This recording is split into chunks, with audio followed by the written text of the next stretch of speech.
Halo, Assalamualaikum warahmatullahi wabarakatuh.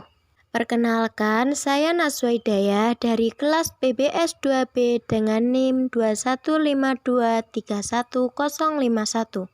Saya akan menceritakan ulang mengenai perjanjian Giyanti dan terbelahnya Jawa.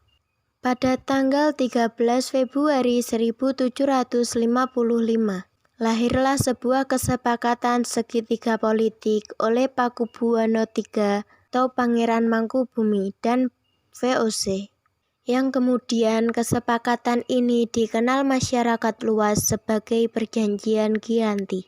Alasan dinamakan perjanjian ini karena diambil dari nama lokasi ditetapkan perjanjian, yaitu Desa Janti, yang sekarang terletak di Dukuh Kerten, Jatiharjo, Karanganyar, Jawa Tengah. Mengapa Giyanti? Mengapa tidak Janti? Karena dalam pelafalan Belanda dan tulisan tertulis serta terbaca sebagai Giyanti. Sekarang masuk ke asal mula peristiwanya, yang berawal dari Amangkurat IV memiliki anak-anak bernama Arya Mangkunegara, Pakubuwono II, dan Mangkubumi.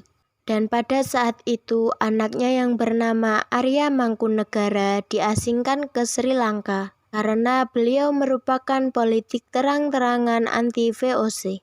Hal ini mengakibatkan tahta turun ke Pakubuwono II dan menimbulkan ketidakterimaan putra Arya Mangkunegara, yaitu Sambernyawa. Ia juga menuntut hak sebagai penguasa wilayah karena masuk dalam Trahkasunanan. Kemudian Sambernyawa mengambil tindakan bergabung dengan Sunan Kuning, memberontak VOC dan Pakubuwono II dengan anggapan keraton telah menjadi boneka Belanda. Pemberontakan ini disebut sebagai gegeran Pecingan, yang mengakibatkan keraton dipindah dari Kartasura ke Surakarta. Pakubuwono II dalam meredam pemberontakan tersebut dibantu oleh Mangkubumi, yaitu adiknya. Karena hal tersebut, ia dihadiahi sebidang tanah.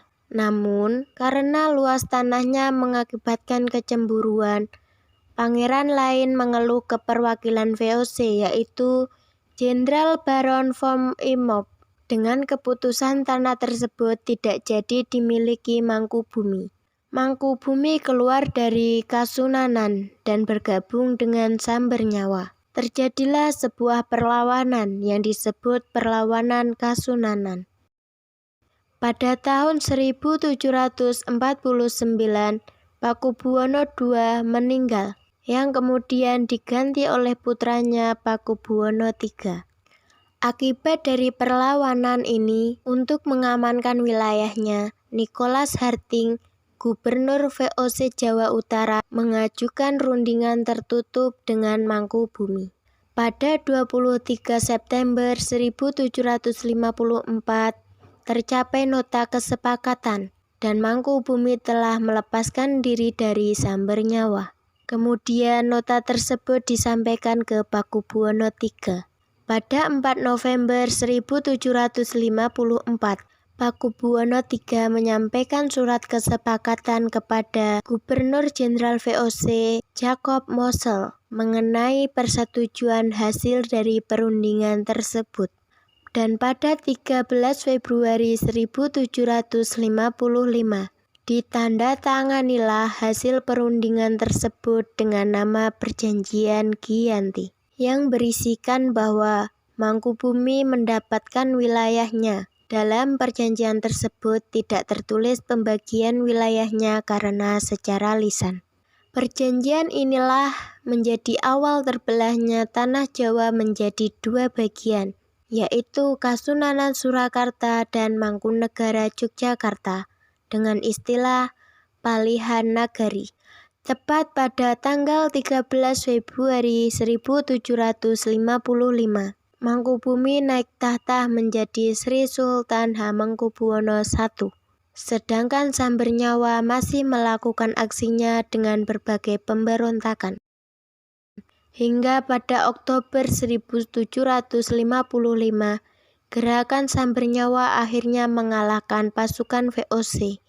pada 17 Februari 1756, Samber Nyawa hampir membakar Keraton Yogyakarta. Pada tahun 1757, VOC mengakhiri pemberontakan Samber Nyawa dengan perjanjian yang disebut Perjanjian Salatiga. Perjanjian tersebut berisikan bahwa ia mendapatkan sebagian wilayah Kasunanan Surakarta dengan nama Kadipaten Mangkunegara. Cukup sekian penjelasan dari saya mengenai Perjanjian Giyanti dan terbelahnya Jawa. Wassalamualaikum warahmatullahi wabarakatuh.